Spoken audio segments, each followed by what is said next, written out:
New York City, a city full of life. But in the shadows, it's a different story. Behind every alley, beneath every street, inside every old building, there's something waiting, something watching, the kind of stories they don't put in the headlines. Some call them myths, some say they ain't real, but once you hear them, once you see them, it's already too late.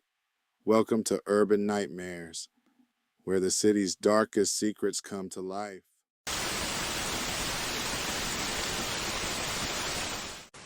Yo, listen up. This ain't just another ghost story. This is about a place in Manhattan, right in Chelsea, the High Line Hotel. You ever heard of it? Nah. See, back in the 1800s, this place wasn't no hotel. It was a seminary, a place for young men studying to become priests. But one of them, he never made it. They say his name was Thomas Calloway. Quiet kid, always kept to himself. Rumor was he was obsessed with the basement archives, digging through old scriptures, learning things he wasn't supposed to know. Then one night, he vanished. No goodbye, no body, just gone. The seminary covered it up, told people he left town, but years later, when they turned the place into a hotel, guests started reporting weird things. Cold spots in the halls, whispers in empty rooms.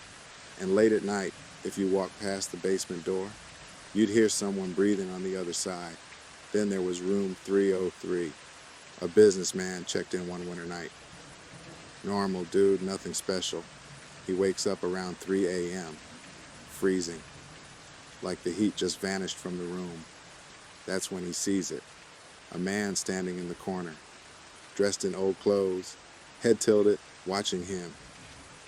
The guy jumps out of bed, flips on the light, but there's nothing there. The next morning, he tells the staff, expecting them to laugh it off, but they just nod. "You saw Thomas," one of them says, and they never rent out room 303 again. And that's just the beginning. There's a long hallway on the third floor, lined with old paintings. One of them is a portrait of Thomas. Guests swear his eyes move. One night, a couple was walking past the painting. The girlfriend says, "Did you see that?" The boyfriend laughs it off until he looks up. And Thomas, he's smiling.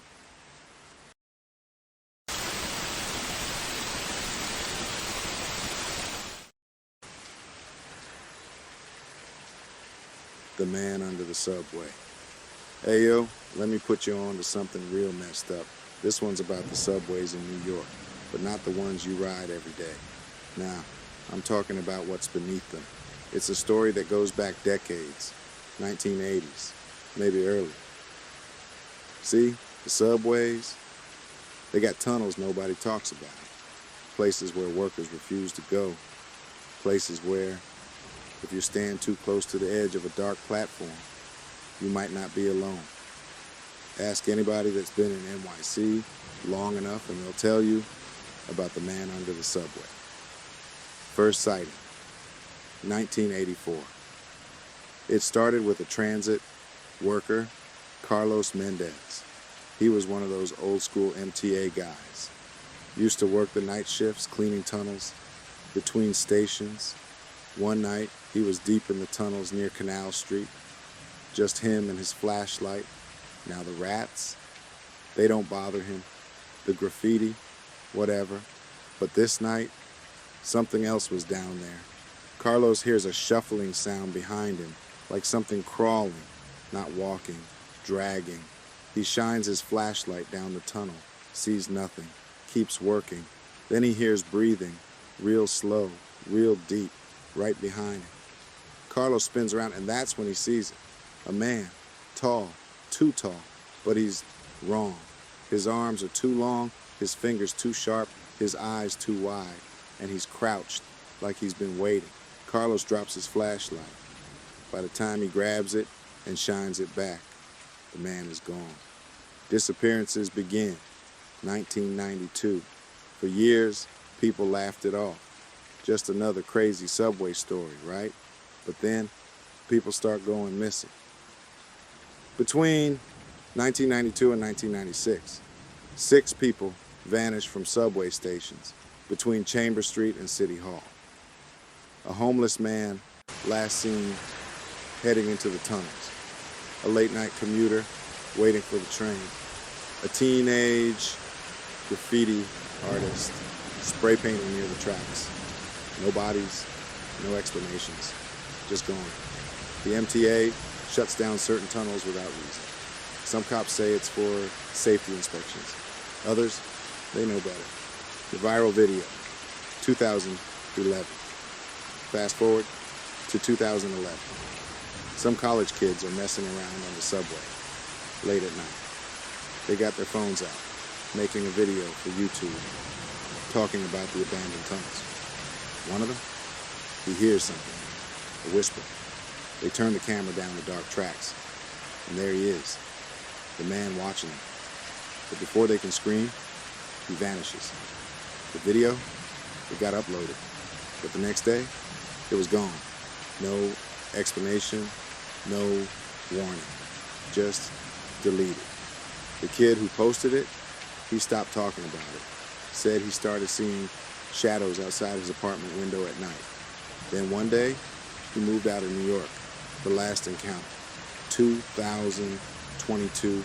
Yo, this part, this is where it gets really bad.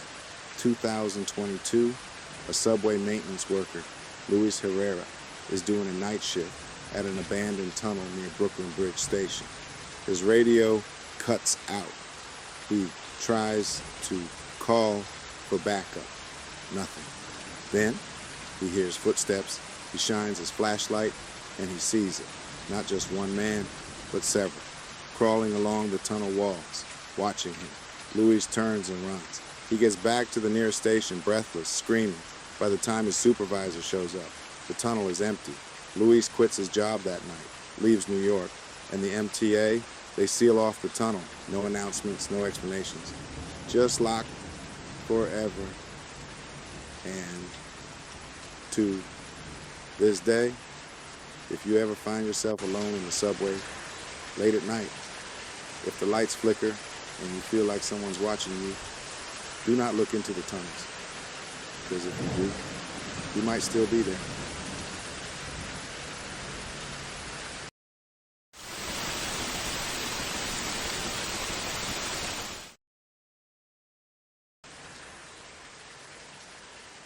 The meat locker beneath Brooklyn. Ayo, listen close. Brooklyn got history, but not all of it makes the tour books. Some streets you don't walk alone, some buildings you don't ask about, and some places you never come back from. This story, it's about one of those places, the spot that ain't supposed to exist. They call it the meat locker. It starts with a missing butcher, 1978. So, boom, it's 1978. Williamsburg, still grimy, full of old school butcher shops, family businesses, they've been around forever. One of them, Mendoza's Meats. Old man Mendoza, real quiet dude, ran his butcher shop like a pro, always had the freshest cuts. Then one day, he disappears, just gone, store's still open, lights still on, but Mendoza ain't there. They find his apron, covered in blood. The weird part, no body, and the meat in the display case, still warm. People say he fell into his own meat grinder, but some of the old heads, they know better. The basement that shouldn't be there, 1995. Fast forward, 1995. Shop's been abandoned for years, but some developer wants to turn it into a bar. They send in a crew to renovate. A couple dudes breaking down walls, cleaning out the basement. Then, one of them finds a hidden door. No keyhole, no handle, just there. They pry it open, and behind it, steps leading down, way, way down. Now these guys been working construction for years, but this ain't normal. The deeper they go, the colder it gets. Walls sweating, air thick. Then they hit the room, and that's when they see the hooks, rusty, dripping, still swinging. And the worst part? The floor ain't concrete. It's meat, old, rotting, like it's been growing there. One dude drops his flashlight, bends down to grab it, and the ground moves, like something underneath is breathing. They bolt, call the cops. Cops take one look.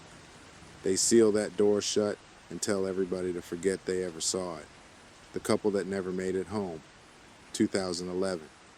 But here's where it gets worse, because in 2011, some hipster couple trying to explore urban legends breaks in. They go live on Instagram, laughing, joking, until they find the basement door. Somehow, it's open. They go inside, phones out, cameras rolling, and the comments go crazy. WTF? Is that on the walls? Bro, I swear I saw something move. Get out. Then the screen glitches, and the last thing anyone sees, the girl screaming, the guy's phone hitting the floor, and behind them, something crawling out of the meat. Teeth first, stream cuts, cops go looking the next day. Basement's empty, no blood, no bodies, just their phones, screens cracked, and the meat on the floor, still fresh. The Last Butcher, 2023. Yo, listen, this is recent. Just last year, a dude named Jorge, local delivery guy, gets called to drop off supplies at some new restaurant. They don't got a sign yet, just a note. Deliver the back entrance. Come along. Jorge pulls up. Building looks half condemned. No lights. Just that same door. He knocks. It swings open on its own. Inside, meat, hanging, lining the walls, but it isn't beef, it's people. And in the center of the room, a man wearing a butcher's apron, face hidden under an old, stained mask. Jorge don't even scream, he just runs. Doesn't stop until he's 3 blocks away. Calls his boss, telling him what he saw. Boss calls back an hour later. Jorge, that place don't exist. They check the address. Empty lot. Been abandoned for years. But that night, Jorge gets home, throws his jacket on the chair. Something falls out the pocket. A small blood-stained note. Come back, we have fresh cuts. Jorge left New York the next morning. And the butcher, he's still waiting.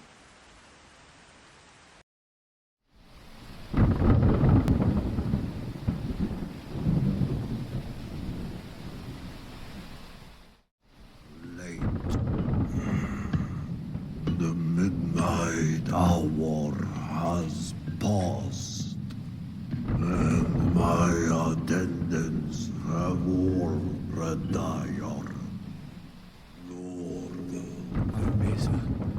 Your lord, I will be addressed as the honor of my blood demands it.